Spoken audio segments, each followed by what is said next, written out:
درود و سلام ان پہ ہر دم رہے یا رب، مجھے ان کی نسبت کا صدقہ عطا دو۔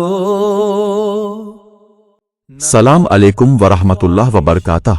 آج میں آپ کے ساتھ ایک ایسا حقیقی واقعہ شیئر کرنے جا رہا ہوں جو دل کو نرم کر دیتا ہے اور ہمیں اللہ کی رحمت اور مخلوق پر رحم کی اصل طاقت سمجھاتا ہے۔ یہ واقعہ بیان کیا ہے سید تاج احمد صاحب نے۔ سعودیہ عرب کے ایک جلیل القدر عالم شیخ صالح تقی کے گھر ایک آزمائش آئی۔ ان کا صرف 6 سال کا بیٹا اچانک شدید بیمار ہو گیا۔ تیز بخار، کمزور ہوتی حالت اور ڈاکٹروں کی مسلسل کوششوں کے باوجود کوئی واضح بہتری نظر نہیں آ رہی تھی۔ ایک باپ ہونے کے ناطے شیخ صاحب کی بے بسی بڑھتی جا رہی تھی۔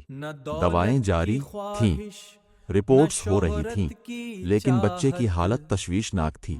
راتیں جاگتے گزرتی تھیں۔ پھر ایک رات انہیں ایک بات یاد آئی کہ بعض اوقات صدقہ اور مخلوق خدا پر رحم بھی اللہ کی رحمت اور شفا کا ذریعہ بن جاتا ہے۔ رات کا آخری پہر تھا، تہجد کا وقت۔ انہوں نے ارادہ کیا کہ کسی ضرورت مند کی مدد کریں گے۔ وہ گھر سے نکلے، لیکن سرد موسم کی وجہ سے باہر کوئی انسان نظر نہ آیا۔ وہ ادھر ادھر دیکھتے رہے۔ پھر اچانک ان کی نظر ایک بلی پر پڑی جو اپنے چھوٹے چھوٹے بچوں کے ساتھ بیٹھی تھی۔ وہ بھوکی لگ رہی تھی۔ شیخ صاحب رک گئے اور انہوں نے اس بلی کے لیے کھانے کا انتظام کیا۔ بلی نے کھانا کھایا اور اپنے بچوں کو دودھ پلانے لگی۔ شیخ صاحب خاموشی سے واپس گھر آ گئے۔ کسی کو نہیں معلوم تھا کہ یہ چھوٹا سا عمل اللہ کے ہاں کس قدر قبول ہو چکا ہے۔ اسی رات شیخ صاحب نے ایک عجیب خواب دیکھا۔ انہوں نے دیکھا کہ ایک سیاہ کوا ان کے بیمار بیٹے کی طرف بڑھ رہا ہے، لیکن اچانک ایک بلی آتی ہے اور اپنے پنجوں سے اس کو دور بھگا دیتی ہے۔ شیخ صاحب کی آنکھ کھل گئی، ان کے دل میں امید پیدا ہوئی، اور پھر کچھ ہی وقت بعد بچے کی حالت بہتر ہونا شروع ہو گئی۔ طبی رپورٹس معمول پر آنے لگیں، بخار ختم ہو گیا اور وہ بچہ مکمل طور پر صحت یاب ہو گیا۔ اور صرف یہی نہیں، وقت گزرا اور وہی بچہ بڑا ہو کر حافظ قرآن اور عالم دین بنا۔